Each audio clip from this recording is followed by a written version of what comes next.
Ndinotevera mukondo wehombarume. Chikara vanondizeza ndiri muvhimi.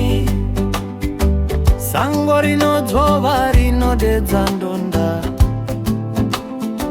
Ndinorarama nekuti yangu nyama inovava.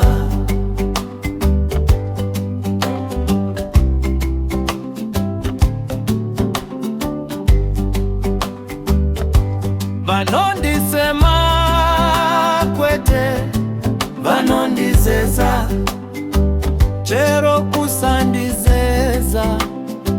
Ndine uchenjeri, ndinogara seri kwepiti,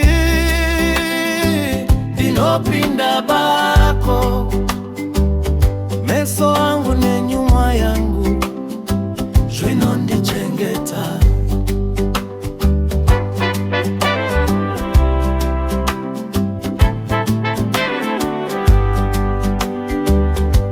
Teregomo ropinda muna maivaro.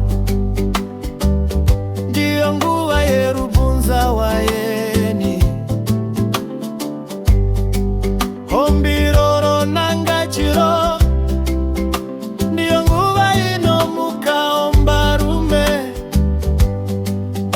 Mukwenyera kwa shiba mukanyahiri.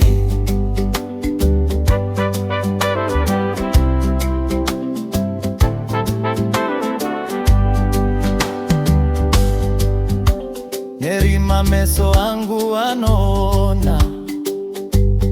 Mepo inunza wema mumino zangu. Dono zorepute rodi fefetera. Ndinonzwa simba, ndinonzwa manya.